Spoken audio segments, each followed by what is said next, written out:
of Tathagata Meditation Center, the Dhamma talk will be on the second factor that strengthens the Indriya, that is the controlling faculty of a Vipassana meditating yogi. In talking about the second factor, I will talk about how to respectfully and penetratively note the bodily behavior, and also how to respectfully and penetratively note the Vedana sensation. In connection with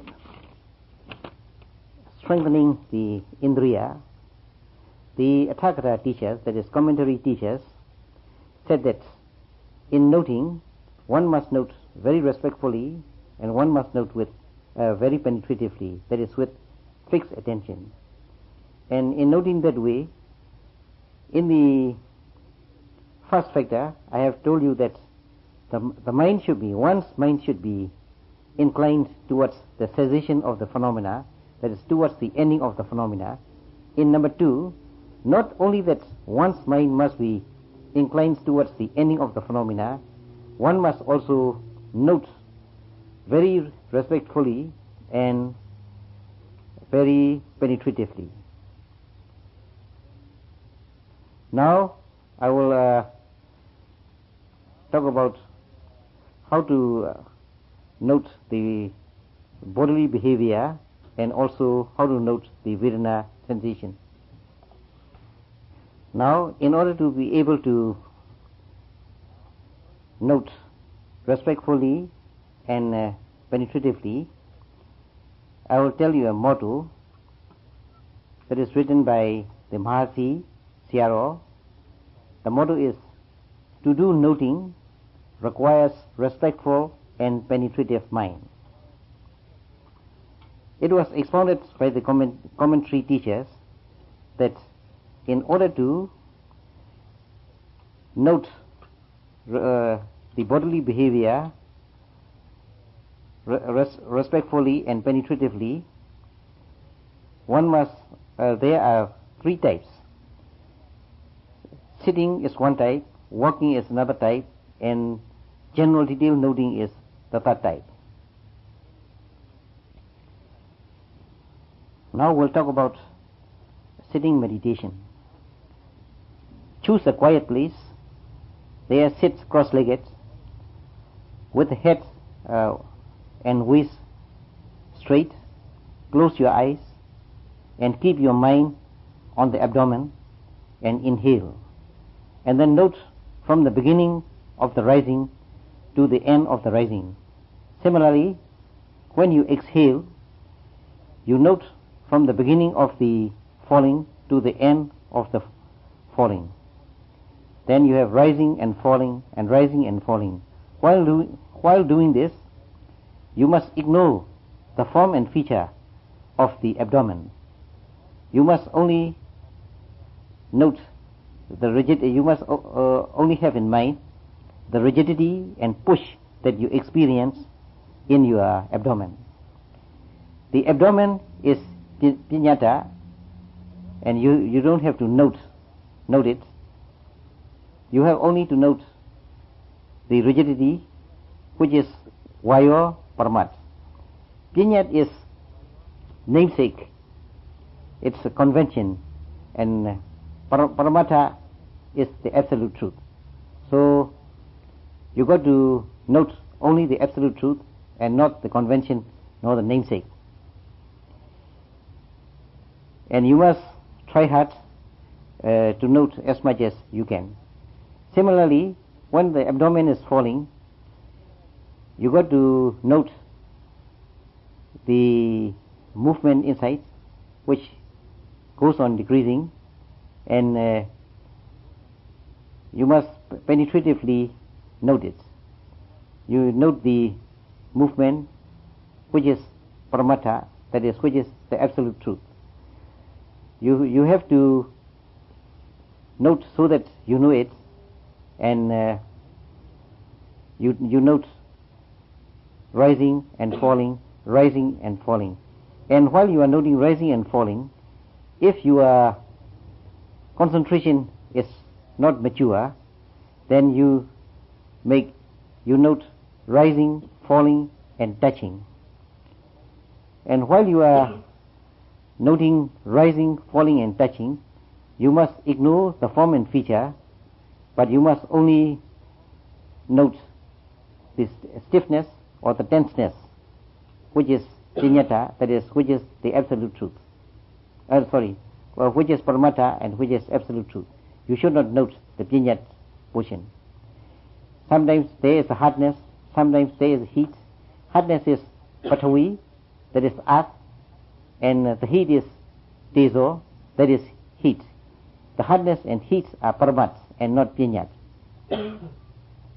So when you note rising, falling, and touching, and if you have a concentration is good, it is okay. If the concentration is not good, then you note 4 steps: rising, falling, touching, and sitting.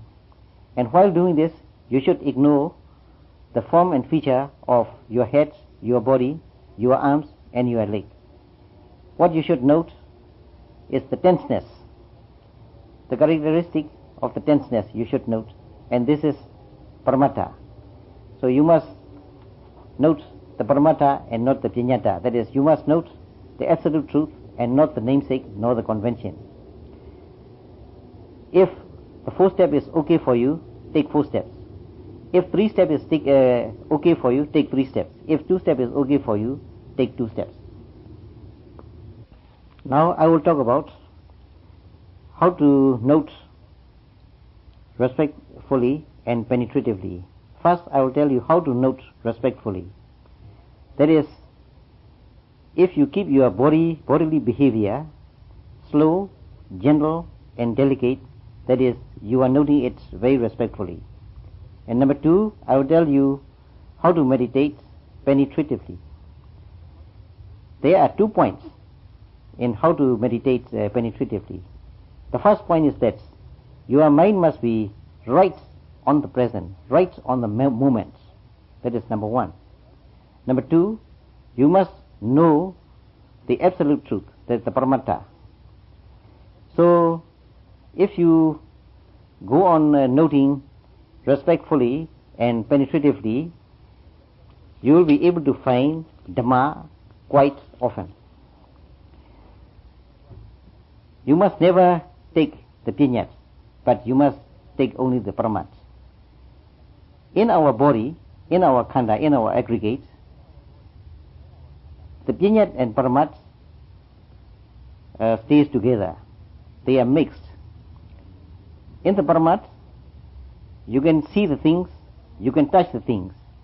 See, like your head, your leg, your body, and your hands. These are piñats, because you can see it and you can touch it with your hand. You can touch it. In paramat, the paramat is in the piñat as well. It is latent in the piñat. So what is paramat? Like heat, cold, hotness, coldness, movement, tenseness, pushing, these all are paramat. You cannot see the paramat and you cannot touch the paramat. So in order to know the paramat, you got to penetratively observe with your mind. Then what are paramats? Like hotness, coldness, tenseness, pushing, softness, movement, and so on. These are the characteristics, the natures that you have to observe.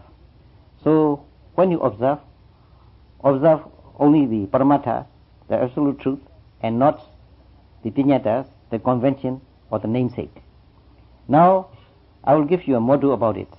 That is, discard the piñata and paramata should be really observed or noted.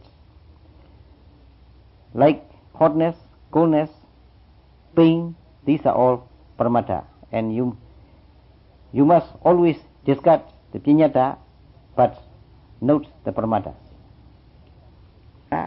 And the paramata are rivals. When Piñata is distinct, Paramatha becomes latent. When the Paramatha is distinct, Piñat becomes latent. When the Vipassana is weak, Piñata is more distinct and Paramatha is not distinct. That is now known as Taruna Vipassana. Starting from Nama Rupa Prachita Jnana to Udyabhya Jnana, Paramatha is very distinct, Piñata is very distinct, but Paramatha is latent in the first 4 jnana stages. When Vipassana becomes stronger at the Bhanga Jnana, when you reach Bhanga Jnana, Piñata is latent and Paramatha is more distinct. In that case, I will give you a motto so that you can note it. That is, when Piñata is distinct, Paramatha will have to be latent. When Paramatha is distinct, Piñata has to be latent. Whether your Vipassana Jnana is still weak or strong, you can judge by whether you observe the Piñata or Paramatha. See, at the time when your Vipassana Jnana is still weak, you will notice that Piñata is very, very distinct.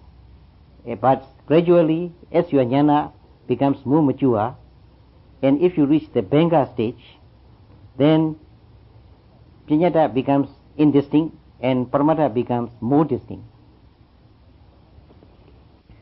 Now I have talked about Piñata and Paramatha, and it is fairly complete. Now I will talk about the walking meditation, and there are 4 kinds. Making 1 note in 1 step, 2 notes in 1 step, 3 notes in 1 step, and 6 notes in 1 step. There are 4 kinds.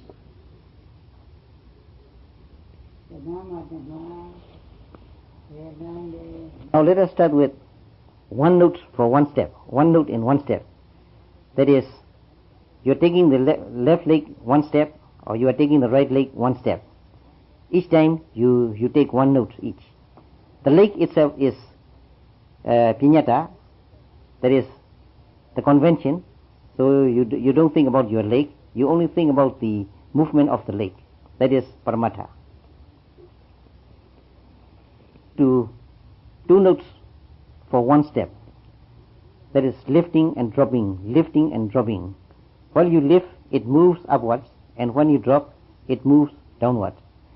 So you don't think of the form and feature of your leg, just think of the movement that goes upward and the movement that goes downward.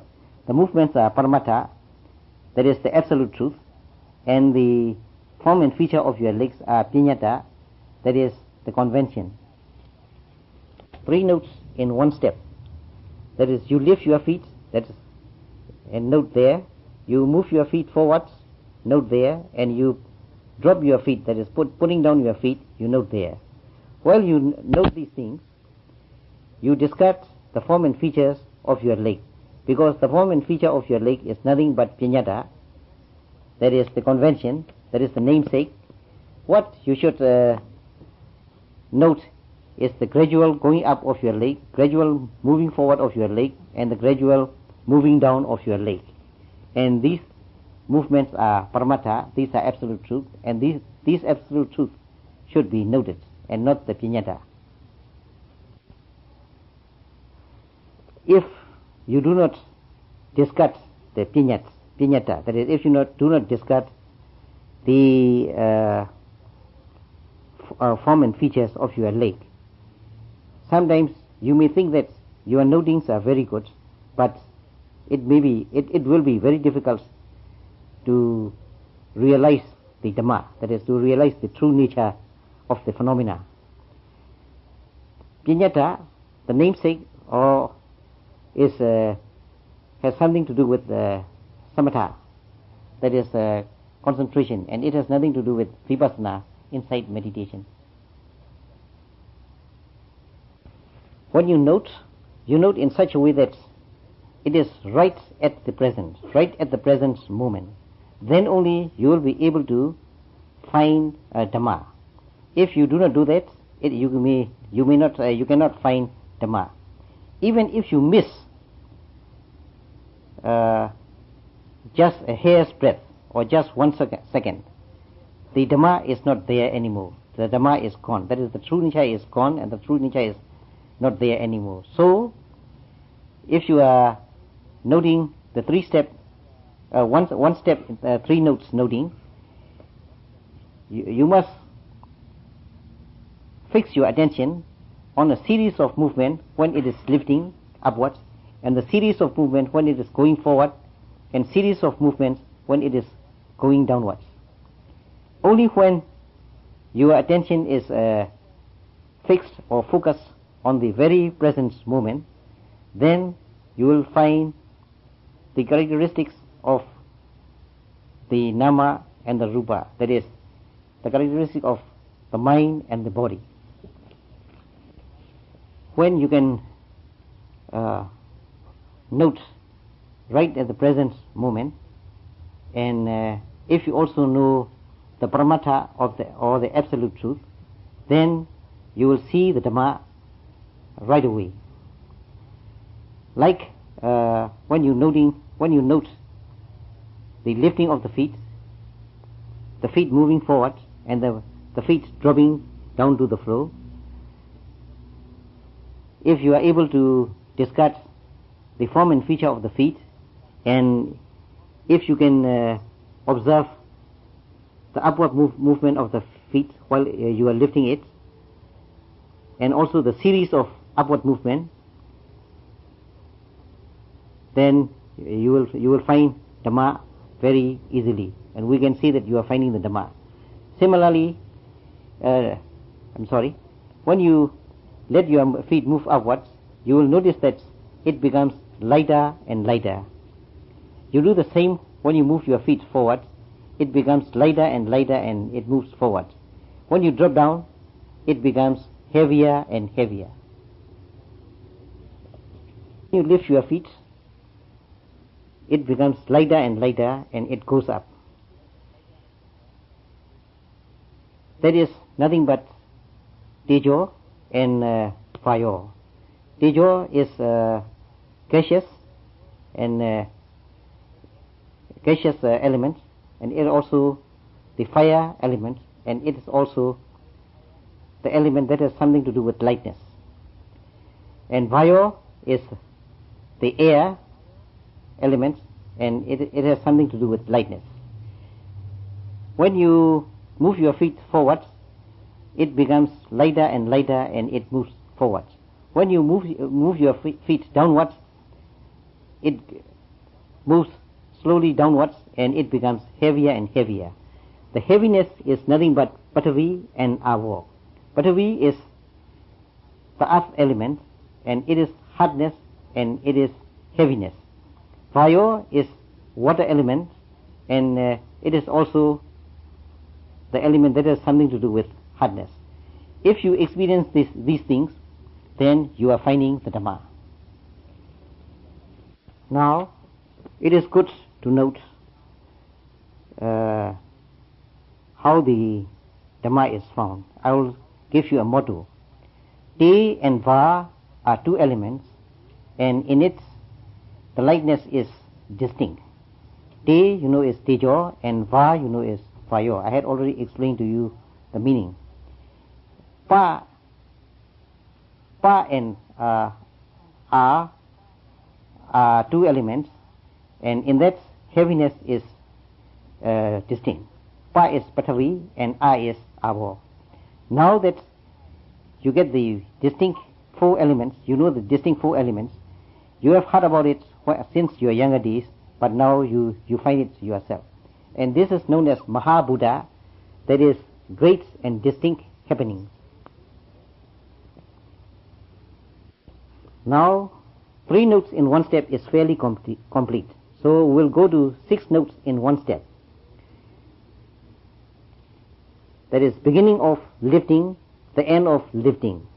Beginning of moving forward, the end of moving forward. beginning of dropping, the end of dropping. So there are 6. When you raise your heel, this is the beginning of lifting.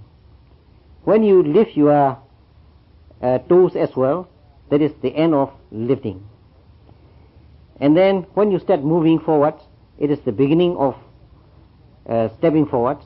And when you stop to drop your leg, that is the end of the forward movement. Then you start to drop, and then when you hit the floor, that is the end of moving downwards. Next, I will explain to you another way of having 6 notes in one step. Number 1, your intention, or you feel like lifting your feet. That is, you want to lift your feet. That is number 1. And you lift it. That is number 2. Number 3 is you want to move forward. And number 4 is you are moving forward. Number 5 is you want to drop your leg. And number 6 is you drop it. There you have both nama and rupa. That is both mind and body. The intention or the feeling is nama. That is mind. And the actual doing is rupa. See, when you lift your feet, you want to lift, and that wanting is nama, or that is the mind. When you really lift it, that is the metta, that is the body. And similarly, when you want to move forward, that is wanting to do is nama, mind, and actual doing is rupa, that is body. So I won't explain about dropping of the foot. It is the same. Those yogis who has come to the second stage of jnana, known as Pyasya Parikaha, that is, in that jnana, it is the jnana of cause and effect. This yogi can notice it very easily. Because first you have the feeling of wanting to raise your feet. That is distinct. That is the cause. And then you lift your feet. That is the effect. Similarly, you want to move forward, you move forward. You want to drop your leg, you drop your leg, and so on. And in these, both nama and rupas, that is the mind and body, mind and metta are combined. Way of taking 6 notes per step. There, number 1, you lift the heel. Number 2, you lift the toes. And number 3, you move forward. Number 5, you drop it down. Number 6, you hit the floor. That's number 5, I think. Yeah, number 5, you hit the floor. And number 6, there is the pressure on the floor. This kind of loading can easily be done by the younger people, but it may be a little bit difficult for the older people. So for the younger people, if the noting is controlled by 6 notes like this, there is a chance that the mind may not wander away from the yogi.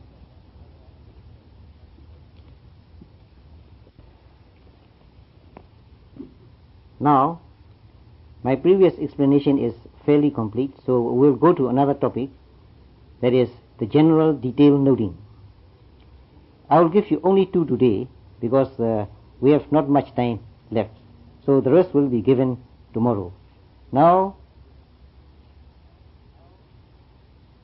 we'll talk about, not about sitting, not about walking, and in general detail noting is what you do in your daily course.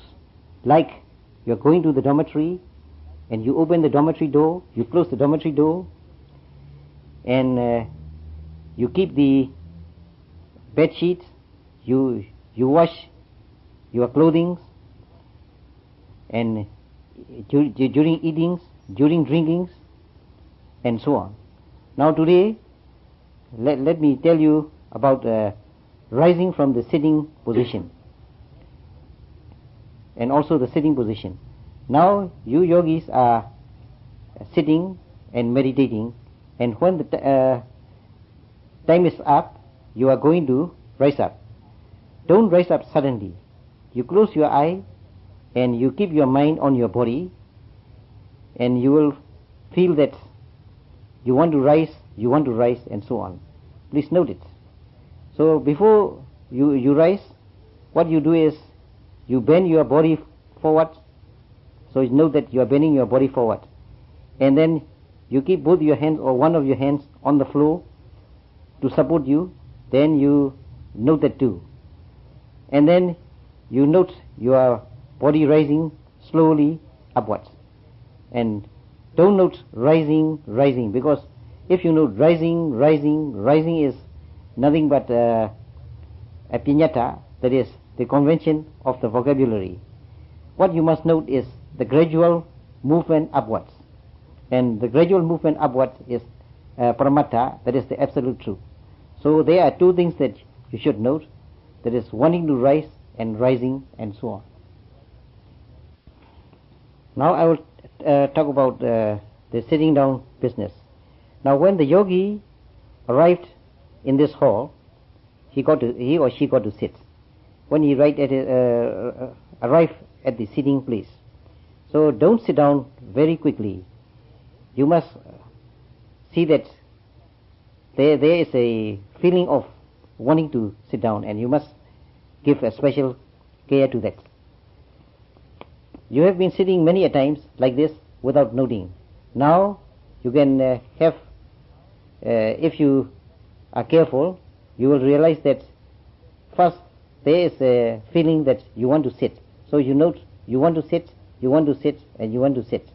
And you realize that there is air pushing you down, and in the movement downwards, and you note air pushing you down, and you are noting the movement downwards, and so on. But discard the form and feature of your body. Note that the gradual downward movement, when you go down, it becomes heavier and so on.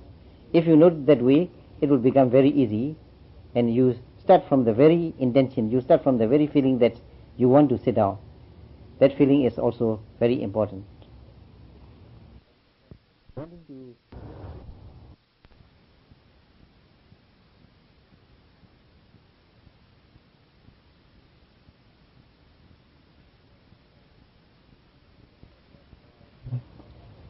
You have, in the case of rising, you have the feeling that you want to rise, and your bodily behavior, you really rise. And also, when you want to sit, when you are going to sit, there is a feeling that you want to sit in the first place, and you really sit down. So these two things are, if you can differentiate these two things, that is, the first one is wanting to sit and really sitting, and wanting to stand and really standing. So the wanting phenomena, the intention to sit or the wanting phenomena, is the mind, and really sitting or really standing is the metta. So if you can differentiate these things, you reach a stage of jnana which is known as Rupa Nama Precita. Rupa means matter, body, and Nama means mind, and Precita means you can differentiation or analysis. So now you know that there is no I, only mind and matter are present. Then you can decide for yourself that you have reached that stage of jnana. You go to sit because you want to sit. If you don't want to sit, you will not sit. So the parts you want to sit is the cause, and you sit, that is the effect. So there are cause and effect. Because of the cause, you got the effect. If you realize that, you come to another stage of jnana, which is known as Pyasya Parikha. The Pyasya Parikha is the jnana of cause and effect. If you reach that stage, you become a Chula Sotapanna. That is small Sotapanna, or junior Sotapanna, or junior stream winner. Stage, you get to the second stage of jnana. The first stage is Namarupa Precita, and the second stage is Visya Prigraha. Now the general detail noting is fairly complete. So I will go to how to note respectfully and penetratively on the three types of on Vedana. And there are three types of Vedana. Vedana is sensation. Number one is Sukha Vedana, that is the sensation of happiness or comfort. And number two is Dukkha Vedana, that is Vedana or sensation of suffering. And number three is Adukha Asukha Vedana, that is the sensation of no comforts and no suffering Vedana. And that third Vedana is known as Upekha Vedana, that is Vedana of equanimity. So when you have Dukkha Vedana, that is when you have the suffering sensation, you have Padiga Nusya, that is you have dosa, that is you have anger. When you have Sukha Vedana, that is when you have comfort, you get Raga Nusya, that is you have attachment and lust, L-U-S-T, lust. So there you have Lobha, that is greed. And when you come to the third one, Adukha Asukha, there is neither comfort nor suffering, known as Upekha Vedana, that is the sensation of equanimity. There you have Moha, that is delusion, and this is known as Avijja Nusya. The three Nusyas dwells in there. If you can, only if you can discard these things, that is the anger, the greed, and the delusion or ignorance, then only you may reach Nibbana.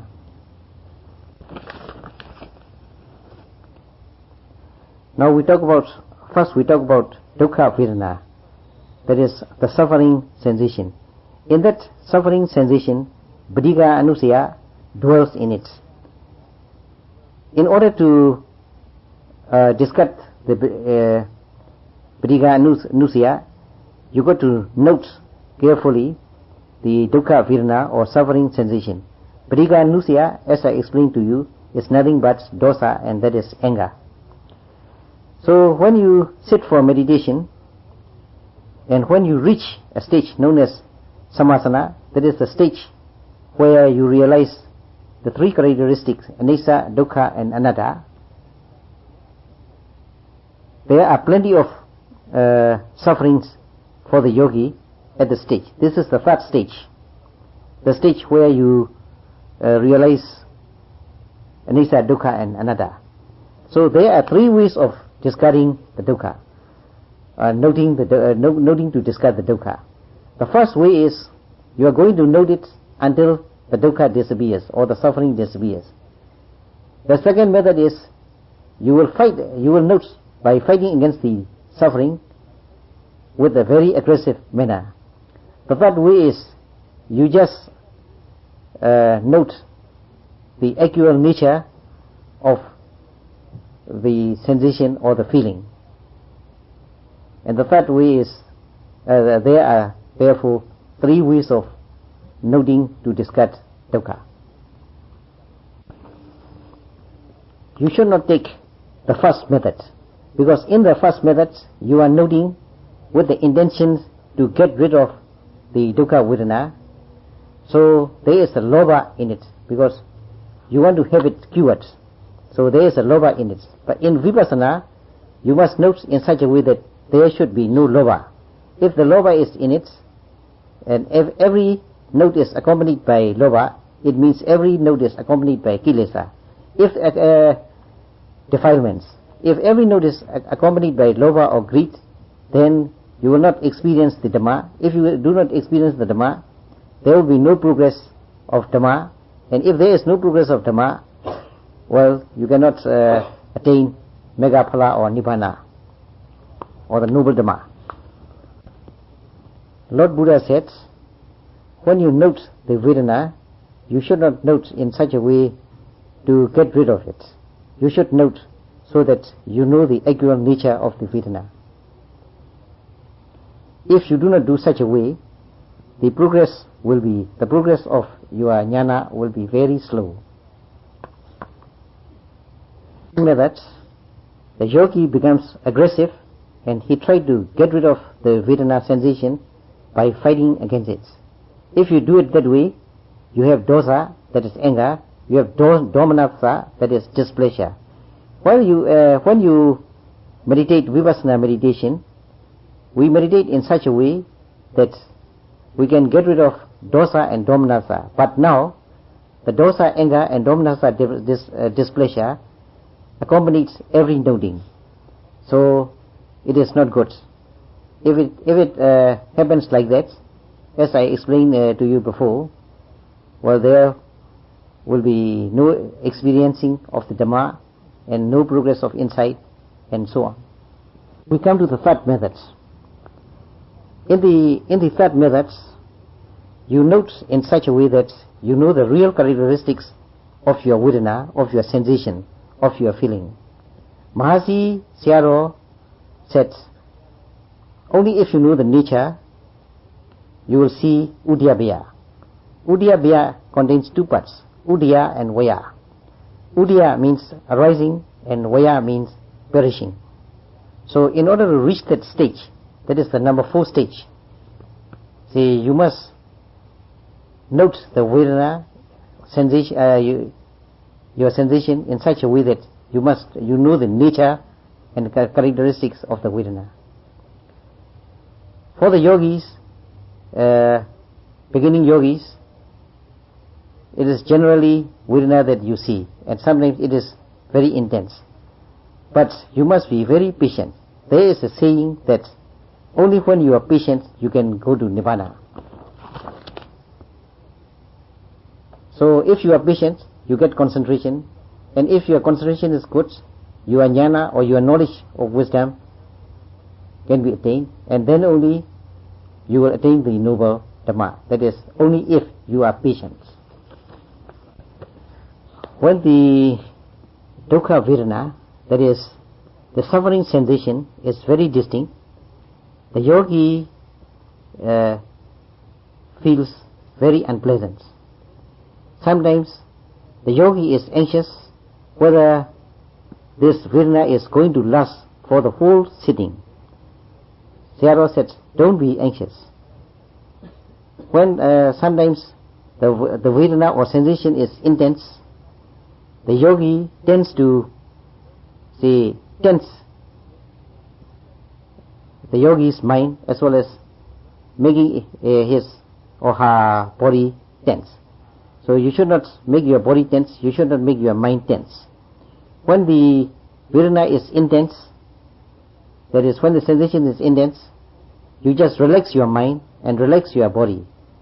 Otherwise, you will be making too much effort, and if the effort is too much, you cannot put your mind straight on the vedana, that is, straight on the phenomena. That's why it is good to relax your mind as well as to relax your body.